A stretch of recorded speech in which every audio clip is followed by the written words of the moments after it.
ready? We are ready. Okay. You gonna start or you want me to start? He can start. How do you want me to start? How do you want to start? Good morning. It's 2:45. Good afternoon and welcome to our kitchen here at St. Ignatius Rectory. We're going to be cooking some food for you today. Father Zach, you want to explain what we're cooking? Yes, so today we're going to make my grandmother's halushki recipe, also known as cabbage and noodles, for those of you that are not Slovak or Polish or of Like myself. Eastern European descent. My grandmother never measured anything, so this is my attempt of watching her cooking this growing up, and then my mom, and then me trying to measure so we can give you somewhat of a recipe. So we're going to start with chopping two medium-sized heads of cabbage, which with our rectory magic we have already here. We're also going to use one medium sweet or white onion, or large. Again, it's not an exact science, and you can chop it up, and it doesn't have to be too fine because it's going to cook for a little Test while. one of those onions for you. Then we're going to take 2 sticks of butter, and I know that sounds like a lot, but we have a lot of cabbage. And we're going to put it in our pot, and we're going to bring it to the point where it begins to melt. And then we're going to add our onion. Get a good shot here.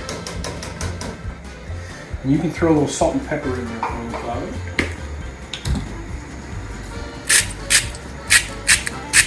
Perfect. And obviously we can add more salt and pepper to season the taste as we go along. So we're just going to get these onions going here. We will throw our cabbage in. I know this looks like a lot of cabbage, but cabbage does cook down. Add a little bit of water here. Just How much, Father? Just a smidge. I don't know, maybe like a quarter of a cup. Perfect. And then we're going to put our lid on this. And that's not the right lid, but that's okay. And now we're going to let this cabbage cook for probably, I would say, at least a good 20 minutes, 20-25 minutes. We're going to stir it periodically, and the cabbage is going to begin to break down and release all of its flavor and juices. The onion's going to cook together, that butter and the water will steam sort of all that together. In the meantime, I'm going to teach you how to make the famous dough that is sometimes called galuskis. So we have about 6 cups of all-purpose flour. You can put a couple grinds of black pepper in there for me. You're going to crack 1 egg. Use this lid. All right, 1 egg, right? 1 egg, you can crack that in. You can just sort of whisk it in there. And then you're going to slowly add some water. I'm going to attempt to stir this cabbage. And my granny always used a fork to mix that. I don't know why. You probably could use a spoon or a spatula, but she used a fork.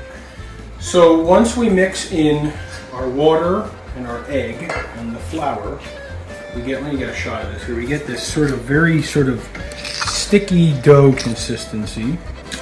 And then what we're going to do is we're going to scrape some of this. Pretty good, great. We're stirring that cabbage in there for us. The goal is to get some good color on the cabbage, but also make sure it doesn't burn the process. So that's why the lid is very helpful. The water comes up to a boil. We're going to take some of this and we're going to put it on our cutting board. We will take our spoon, we will dip it into the water, and then we will scrape pieces of the dough. There's no exact shape or size. Should we scrape aggressively? Because that's what I'm getting here. Well, it sticks to the board, so yeah. Dough galuskis. And these will boil for probably, some people say you boil them until they float. I usually cook them a little bit longer just so that they're done all the way through. Maybe 5, 6, 7 minutes. And then at the end, we will drain them and then set them aside and mix them in with our cabbage, kapusta, to make our halushki. Does our pastor know you can add bacon to this? I would think he probably is very aware of the fact that there are some people who put bacon in their cabbage and noodles. It's good. So we cook our cabbage with the lid on for, like I said, probably a good 20-25 minutes.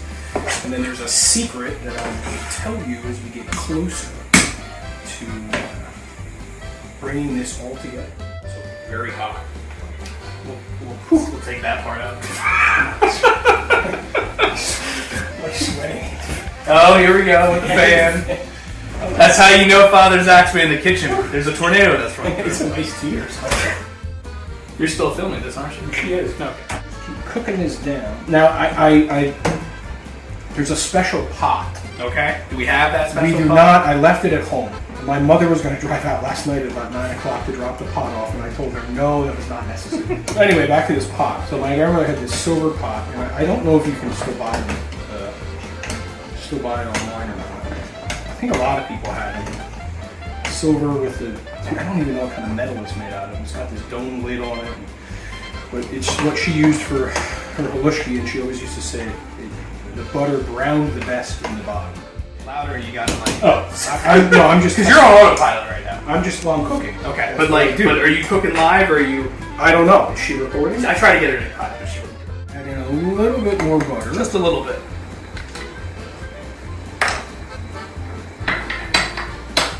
And now, on high, we're going to begin to brown the butter.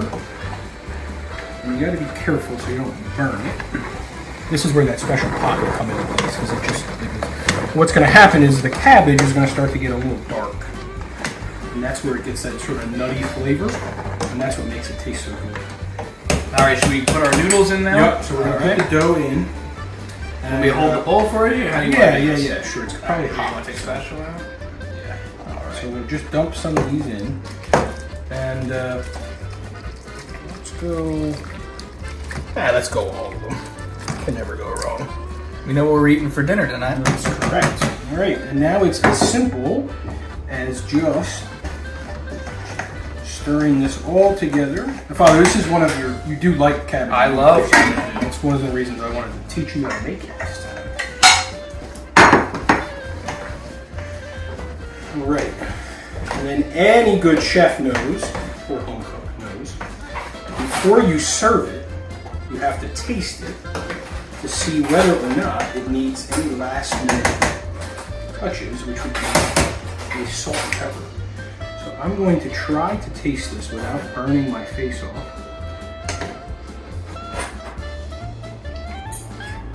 Hot. Very hot. Very good. Very hot.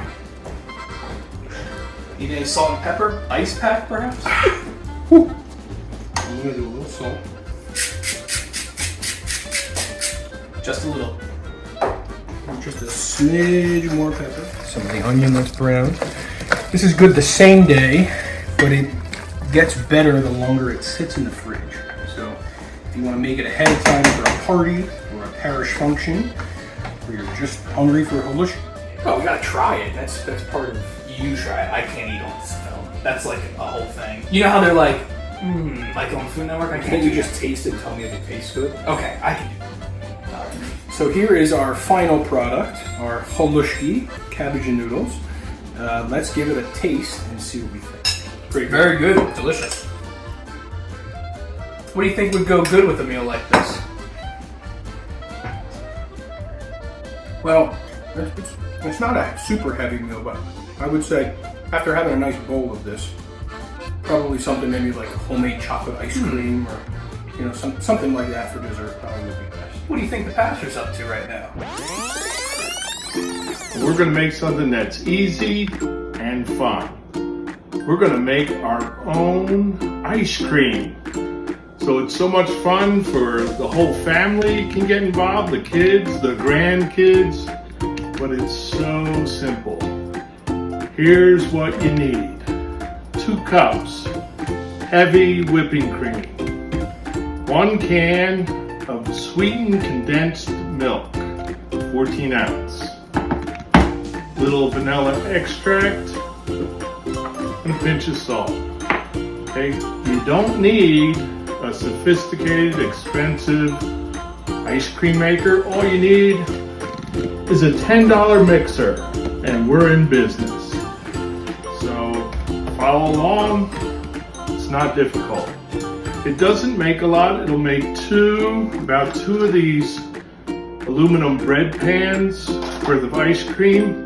That's one serving for me, but you have more in the family, you might have to double or even triple the recipe. Don't ask me what those ingredients would come to then, because I don't do math. There are three kinds of people in this world: those who can count and those who can't. So I use a little spatula here, get all that sweet goodness out.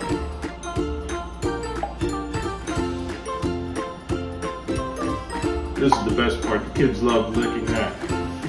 Okay. Whatever you like. Vanilla.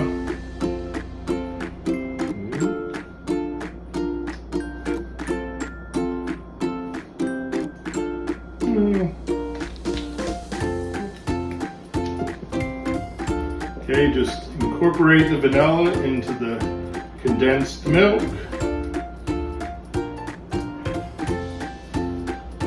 And now, the heavy whipping cream.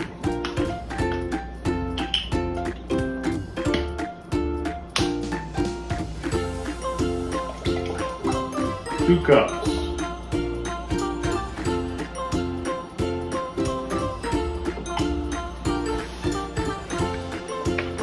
And we're going to mix till it gets thick, but it doesn't run off the spoon.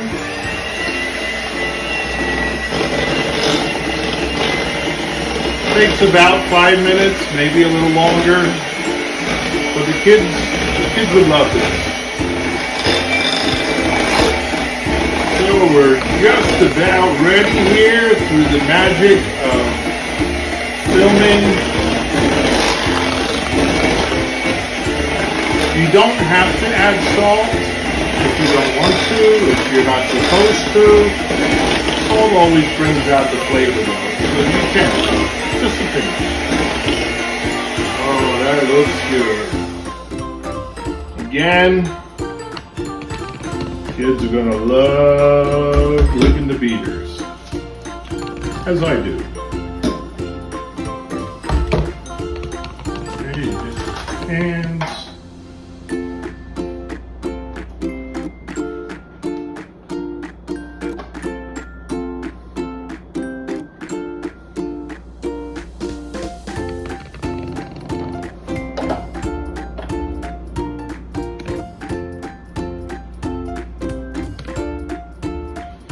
If you want chocolate ice cream, add some Hershey syrup or any other flavor you want to make.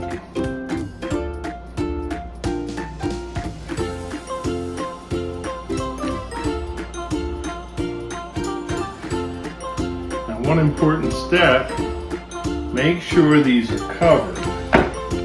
Okay, and all you have to do is take a piece of wax paper, push it down in there, make sure the batter is covered, and it's ready for the freezer. It's best to let it sit overnight, but at a minimum 4 hours. Okay, you're gonna have the best ice cream you ever had in your life. Love that bacon. So many people would be surprised if I didn't include bacon in my Cooks with Collars presentation. So I don't want to disappoint them. So that was pretty easy. I put the 2 pans of the ice cream, the vanilla ice cream, in the freezer, and I got out one of the chocolates that I made earlier. Oh, look at that.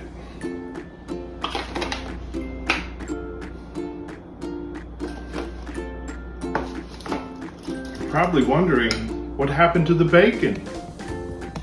This is the best part.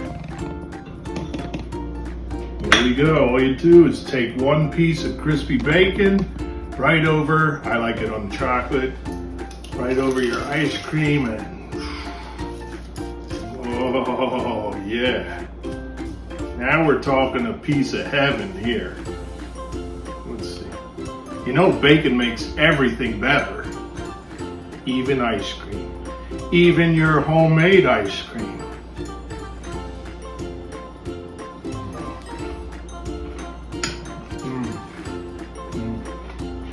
Hey, this has been Father Tom Boards, pastor at St. Ignatius and St. Francis. Vote for bacon.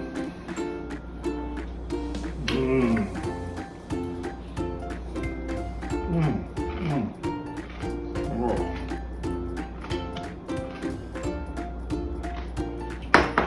You always make extra bacon just in case.